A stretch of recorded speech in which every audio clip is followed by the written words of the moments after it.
Sir अब बिल्कुल गलतियां थी और वही चीज़ें पाकिस्तान की बैटिंग में भी और बॉलिंग में भी रिपीट हो रही हैं जो कि पहले मैचेस में हमें देखने को मिल रही थी।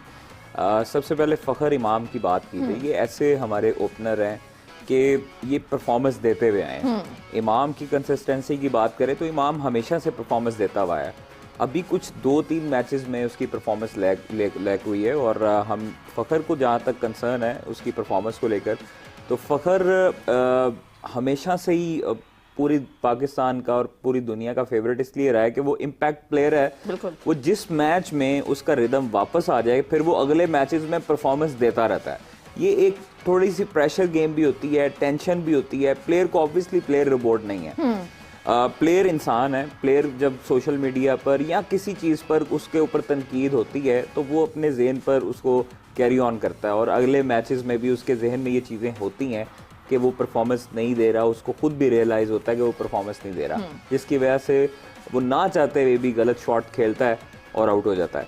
अब अब्दुल्ला शफीक हैं। अब्दुल्ला शफीक भी अच्छी परफॉर्मेंस दी श्रीलंका के खिलाफ, जो मैच था एशिया कप में, उन्होंने बड़ी अच्छी परफॉर्मेंस दी है वहाँ पर।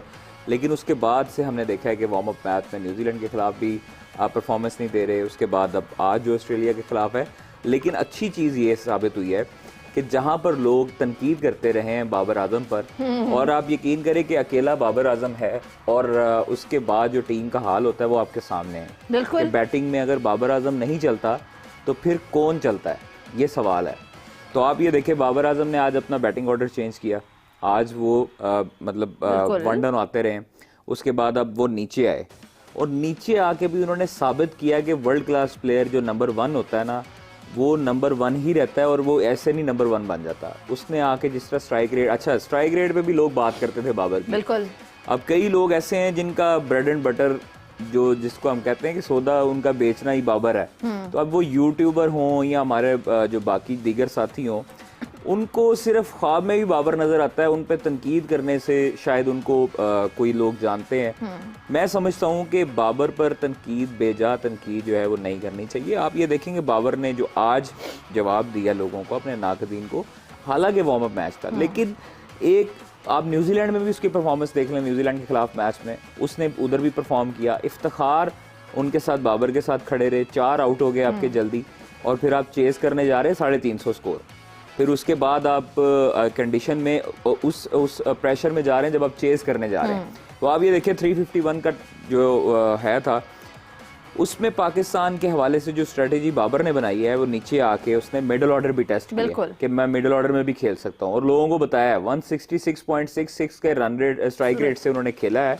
और जिस तरह इफ्तिखार उनका साथ दे रहे थे, इफ्तिखार भी बेहतरीन मैं समझता हूँ कि उन्होंने बैटिंग की है, और इफ्तिखार पे भी बहुत तनकीद हो चुकी है। सारा तनकीद तो हो चुकी है, लेकिन इससे पहले भी मैचेस में हमने देखा है, एशिया कप में भी देखा। आप एमसीजी में देख लें, ऑस्ट्रेलिया में देख लें, वहाँ पर एमसीजी का ग्राउंड जो था वो इतना बड़ा था कि हमें खौफ आ रहा था बाउंड्री देख के। इफ्तिखार ने यहाँ से जाने से पहले पाकिस्तान में ही कहा था एक इंटरव्यू में कि मैं छक्के लगाऊंगा और बड़े बड़े छक्के लगाऊंगा। तो आप यकीन करेंगे जब उन्होंने इंडिया के खिलाफ मैच में छक्के लगाए थे तो हम भी हैरान थे कि वो ग्राउंड से, बाउंड्री रोप से भी बाहर जाके स्टैंड में गिरते थे। मेलबर्न ग्राउंड इतना बड़ा है, तो अब वो उनके अंदर सलाहियत मौजूद है। हम समझते थे कि इफ्तिखार जो हैं वो उसी तरह की मार धाड़ करने वाले प्लेयर हैं और बल्ला चलाने वाले प्लेयर हैं, लेकिन उन्होंने जो सेंसिबल इनिंग खेली है, मैं समझता हूँ कि वो बड़े अच्छे मिडिल ऑर्डर पाकिस्तान के पास एसेट हैं। और नीचे जो कंसर्न है वो सलमान अली आगा पर है।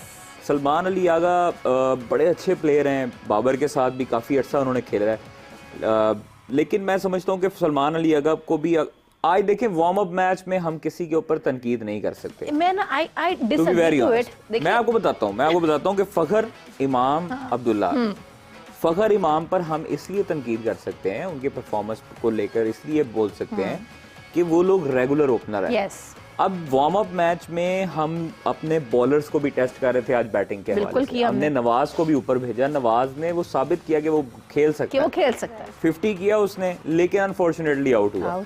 हम 13-14 स्कोर से अगर हारते हैं तो मैं इसका मतलब ये नहीं है कि हम जो है वो चेस नहीं कर सकते या उसकी सलाहियत नहीं रख सकते। लेकिन दूसरी तरफ ऑस्ट्रेलिया के खिलाफ भी हम देखना चाहिए कि ऑस्ट्रेलिया ने जिस तरह का हिकमत अमली अपनाई है, उन्होंने अपने नॉन रेगुलर स्पिनर्स से बॉलिंग करवाई, वार्नर को करवाया, लबुशैन से करवाया, जैम्पा को नहीं शामिल किया और उनके जो एक फास्ट बॉलर थे उनको भी शामिल नहीं किया। तो मैं समझता हूँ कि उनकी भी एक तरह से प्रैक्टिस हुई है और हमारी भी प्रैक्टिस हुई है। अच्छा। हमारा, मैं आपको बताऊं कि हम लोग जीत इसलिए नहीं सके क्योंकि हमने ना मोहम्मद हारिस को बैटिंग करवाई, हमने ना उसके बाद सऊद शकील को बैटिंग करवाई।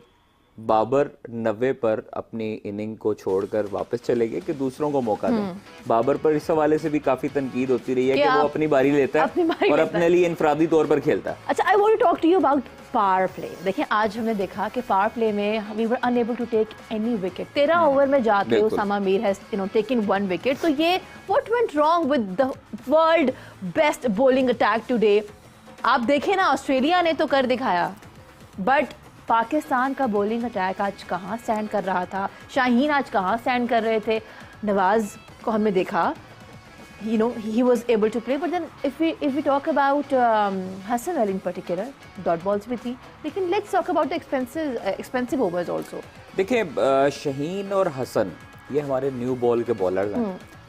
इन दोनों ने जो शुरू के ओवर्स में बॉलिंग की है वो बड़ी इकोनॉमिकल की है।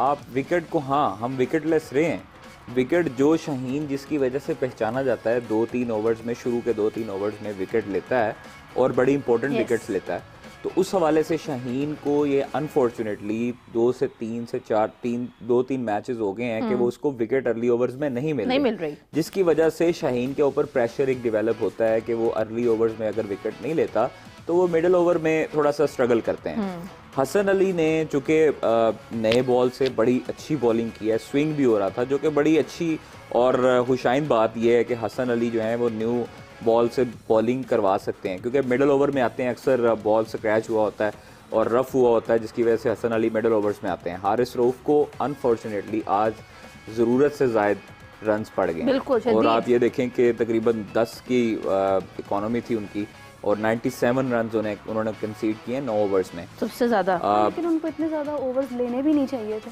देखिए आपके पास अगर उसामा मीर ने हमें ब्रेक थ्रू दिलवाया या के बाद दीगरे हमें 2 विकेट्स दिलवाई। Usama Mir is a beautiful, Usama Mir अच्छा बॉलर है, उसामा मीर अच्छा बॉलर है और एज ए बैटर भी वो अच्छा खेल सकता है, वो अच्छी बैटिंग भी करता है।